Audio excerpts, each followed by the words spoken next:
is the book club for kids. The book club for kids. It's the book club for kids. It's the book club for kids podcast. Hi, I'm Kitty Felde. It's summer vacation, the perfect time to visit your favorite island. Whether it's off the coast of Maine or California or Florida, we visit Key West, Florida, the book Turtle in Paradise. Turtle? The boy Bean says, what kind of name is that? At least I'm not named after something that gives you gas, I say. That's our celebrity reader, public radio reporter Rachel Myrow. And our trio discussing the book is from a place far away from the Florida Keys, Colorado. The kids debate whether they'd like to settle down in Key West. I don't want to get settled. I want to go explore the world. And our writer Jennifer Holm tells us about falling in love, at least literarily, with an author. And it was a momentous turning point in my young life because I actually wrote him a fan letter. This is the Book Club for Kids, the show where kids talk about books. We'll tell you how you can be on the show a little later on. But first, let's just jump right in and talk about Turtle in Paradise by Jennifer L. Holm. Why don't you guys introduce yourselves? I'm Laura. I go to Emerald Elementary in Broomfield, Colorado. Hi, my name's Julia. I'm in 5th grade, and I go to Coyote Ridge Elementary in Broomfield, Colorado. Hello, I'm Leah, and I am in 5th grade, and I am homeschooled and live in Broomfield, Colorado. The book is about Turtle, and her mom does housekeeping, and so she's a cleaner, so she stays at people's houses and cleans for them. So Turtle has to go to her cousin's house in the Key West, and so there she finds who her cousins are, and she kind of fits in. This book takes place when President Roosevelt was president, and it was about the Great Depression. When the stock market crashed and a lot of people they lost their money. So how would you describe Turtle? She is really kind, and she's always ready to go on an adventure with a lot of her cousins and friends. I would say Turtle is a curious girl who would like to see the world. And she just kind of stands out, with her name and with her cat Smokey, and how she can react to stuff. Well, let's meet our main character, Turtle, as she lands on the front porch of her aunt's house in Key West. Our reader is reporter Rachel Myrow, who covers Silicon Valley for public radio station KQED in San Francisco. I think the color of a person's eyes says a lot about them. Mama has soft blue eyes, and all she sees is kittens and roses. My eyes are gray as soot, and I see things for what they are. The mean boy on the porch has green eyes, probably from all the snot in his nose. I'm Turtle, I say. Turtle? The boy Bean says, what kind of name is that? At least I'm not named after something that gives you gas, I say. Where's your mother? Aunt Minnie asks, looking around. Mr. Edgett answers for me. In New Jersey. Where else would she be? I'm starting to get that bad feeling I always get right before one of Mama's fellows stops coming around and breaks her heart. Aunt Minnie looks at me in confusion.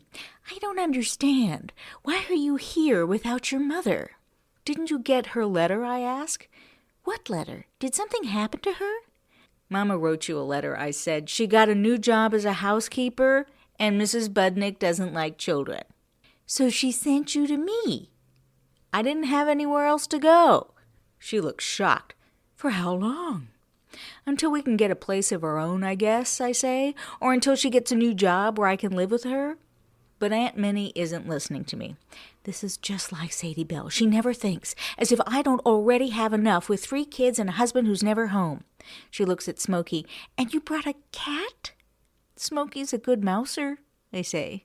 She's good at being ugly is what she is, Bean says. From inside, a young voice calls, "Bah!" Aunt Minnie closes her eyes and rubs her forehead. "Bah!" The voice cries again. She turns on her heel, walking through the door without a backward glance. "Beans, help your cousin with her bag," she calls over her shoulder. Then it's just Beans and me and the animals. "Here, Beans says with a mean smile, picking up my suitcase. "Let me help you with your bag, Tortoise." He flips it over in one smooth movement, dumping my belongings onto the wooden porch in a heap and sending my paper dolls flying everywhere. Beans walks into the house, the dog running after him, and slams the door so hard it nearly falls off its hinges.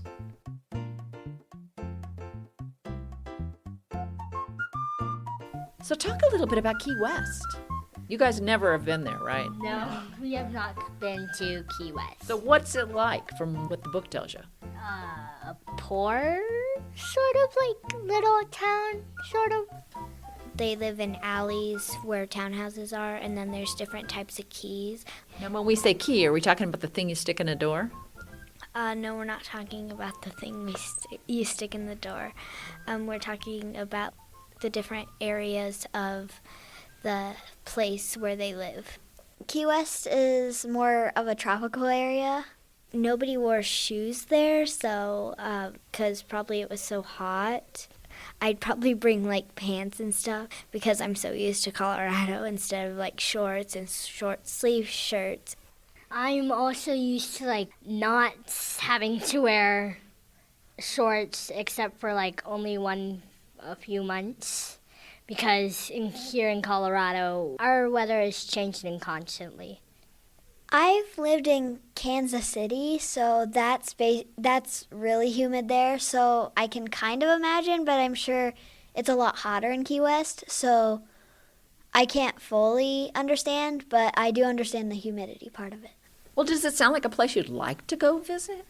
Yeah, I would just like to see what it's like there and just spend some time there and do a little research on it too.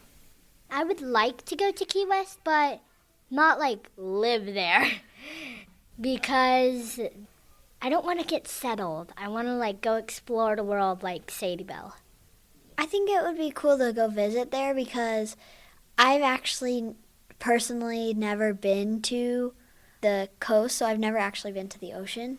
So I really would like to go to see the ocean, and it would be really fun to see all the tropical palm trees and everything like that. Everybody seems to have a nickname in Key West. Yeah. Like what? Slowpoke, Buddy. Beans, Pork Chop, Kermit, Slowpoke, Too Bad. My favorite nickname out of all of them is probably Beans. I think it's cool. It's a lot different than a lot of the names that we have now. Do you guys have nicknames? No, I don't have like any sort of do. Wait. You have no nickname, Juliet? I don't have any nickname. Ever? No. Would you like one? No, not really. I just kind of like being unique. My nickname is Leah Badia, which was given by some good friends of ours. Well, now, are nicknames generally playful or hurtful or both? It depends on how you think of it. Like, if your friend gives you it and they ask if that's okay with you, then that would be, like, funny. Now, if, like, a bully called you a really mean nickname, that would just be hurtful. It is sometimes, like, just for fun, but then sometimes not for fun.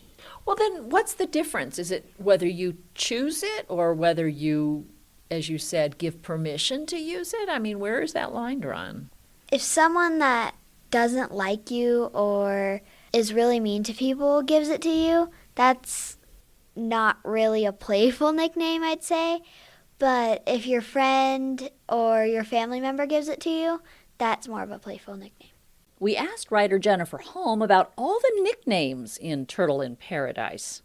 So there's this whole tradition in Key West of nicknaming, a really pretty solid tradition in the early part of the century. A historian actually went through, like a local historian went through and published 2 books of nicknames, and people were often given nicknames, and some of them were salty and some of them were funny, like from Pork Chop to Kitty or something like that. And I wanted to sort of extend the nicknaming style narrative a bit, and turtles in Key West are a thing. There was a hub for turtle farming, basically. They would catch big sea turtles and then process them in Key West. So growing up, the cheapest meat in Key West was turtle meat, which apparently tastes like chicken, everybody told me. If I had a particular nickname, what would it be? Well, my dad called me Princess Peeky Po, so that was the family nickname. I don't know if that was a good nickname or not. And the other nickname I would have would probably be Fern, Fern, because that became a family joke. When I was little, I couldn't write my name properly. I thought my name was Jenny Fur, because everybody called me Jenny, Jenni. I thought my name was Jennifer Holm, Fer. I'm Jennifer Louise Holm, actually. So my brothers thought this was very amusing and for many years called me Fern when they were teasing me.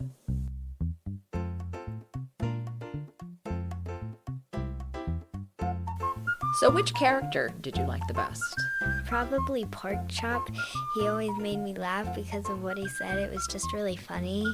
I like Turtle.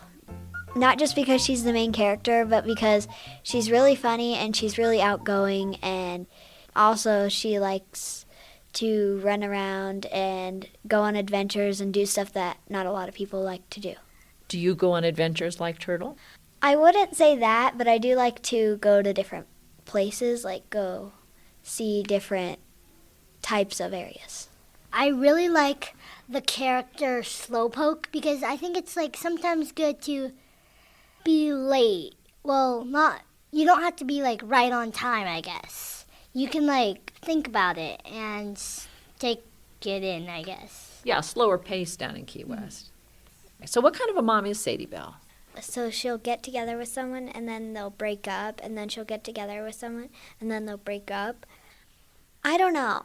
I don't really think I'd want a person exactly like her for a mom, because she'll bring someone that you really think is going to be your father and you'll be super excited about it, and then they break up and you never see him again. Well, who's more adult, do you think? Do you think it's Turtle or her mother? I think Turtle would be like a parent.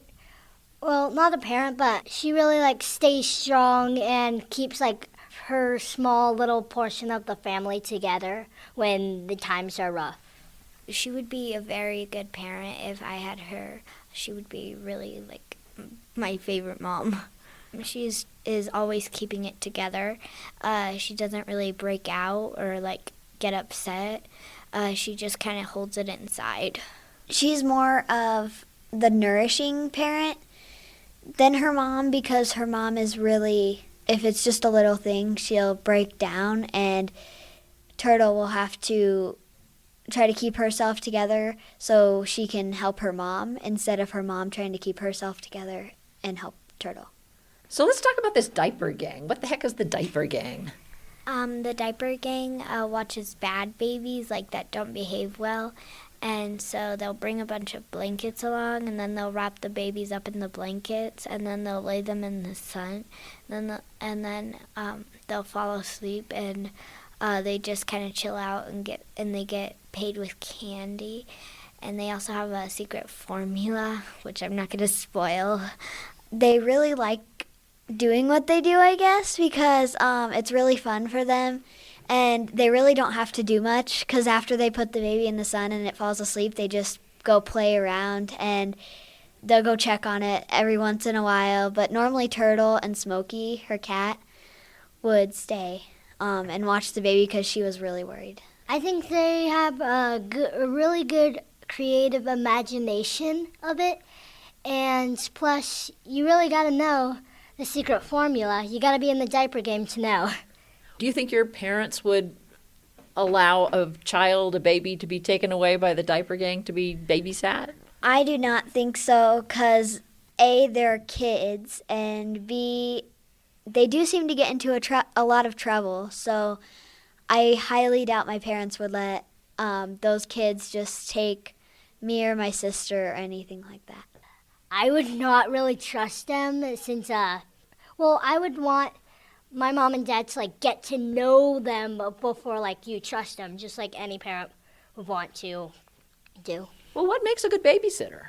If you're always right by the baby or the kid that you're watching, and that you're always very careful with it, and you don't just wrap it and leave it in the sun, because that can make a sunburn. Also, like if they play with the kids and like if it's like a 4 or 5-year-old, let it do some coloring with you. I remember my babysitter when I was little, she always did coloring with me. I think if you give the child the creative start, so it's just like with flowers, you let them grow by themselves, you just nurture them and take care of them. So did you guys like the book? I like the book because it told a lot about people and what the Key West was like and what Aunt Minnie was like, having 3 children and a husband who's rarely home and only comes home on weekends, sometimes every other weekend. That sounds hard. Yeah, it sounds very hard. I really like the book because it gives you a closer look at what the Great Depression was actually like for kids and not just the parents. I would not want to live in that time because it seems really hard and the kids would not have a lot of food and they wouldn't have a big enough house because I know Beans is the only one who had his own room and the other 2 had to share. Yes, I like the book very much. We always like to end by asking everybody, what's your favorite book? I really like Wonder because it tells what it's like to be kind of the odd man out and different than most people. And it's a recent book club selection, so if you go to our website, bookclubforkids.org, you'll find a link there so you can listen to that episode as well. I don't really have a favorite book, but I have a favorite series. It's by W. Bruce Carman, and he writes the Dog's Purpose book, and I've read all the books and seen the movie. It's really good. It just kind of tells the dog's point of view, and as it goes through each life, it discovers its purpose. I like it because it's just about dogs. I really like Harry Potter because it's magical and you feel like you're really there, not just other books maybe. Okay, Rachel Myrow, what is your favorite book? Where the Sidewalk Ends by Shel Silverstein. Why that one? For one thing, it's poetry. And he's got an amazing ability to rhyme and a great sense of humor. And you can't help but remember lines like, Sarah Cynthia Sylvia Stout would not take the garbage out. She'd scour the pots and scrape the pans, candy the yams and spice the hams. And though her daddy would scream and shout, she simply would not take the garbage out. And so it piled up to the ceilings, coffee grounds, potato peelings, brown bananas, rotten peas, chunks of sour cottage cheese. It filled the can, it covered the floor, it cracked the window and blocked the door. You know, I'm afraid we're out of time, Rachel. What about you, Jennifer Holm? Oh, my favorite book of all time is The Black Cauldron by the master Lloyd Alexander. It was the book that really kind of blew my mind as a kid and turned me into a crazy, crazy reader. And it was a momentous turning point in my young life because I actually wrote him a fan letter. I sent the fan letter to the publishing house in New York City, or my mother did, obviously. And I came home from school, weeks later, and my mom said, there's a man on the phone for you that wants to talk to you. And she thought this, a little disapproving. And I pick up the phone, and the voice on the other end says, hi, this is Lloyd Alexander. And he called me, and I thought he was calling me because I'd written such an epic fan letter. But it turned out that when I wrote my letter, I hadn't given the return address. I'd given my phone number. And so he just called me up on the phone to get my address. But many, many years later, after I'd published my first 2 books, a bookseller sent my books to him. And he sent me a little letter, which is on my desk, that says he remembered calling the little girl in Audubon. And he was very happy to hear that I turned out okay. We have a list of everybody's favorite book at our website, bookclubforkids.org. And if you'd like to be on the show, just have your teacher, parent, or librarian send us an email to kitty@bookclubforkids.org, and we will send out all the information. It's easy and it's a lot of fun. That's Kitty, Kitty, at bookclubforkids.org. Book Club for Kids is funded in part by the D.C. Commission on the Arts and Humanities, an agency supported in part by the National Endowment for the Arts and by listeners like you. Thanks this week to Jonathan Jensen, who composed and performed our music, and Emma Steinkellner, who designed our logo. And thanks to our readers at the Mamie Doud Eisenhower Public Library in Broomfield, Colorado, Laura, Juliet, and Leah, and to our favorite Colorado librarian, Susan Dunn. We have a free newsletter for teachers, parents, and librarians full of free tips about how to turn kids into lifelong readers. You can sign up at the website, bookclubforkids.org. And you can follow us on Facebook, Twitter, Instagram, even Pinterest. And, of course, we urge you to use the hashtag tripod. I'm Kitty Felde. Thanks again for listening.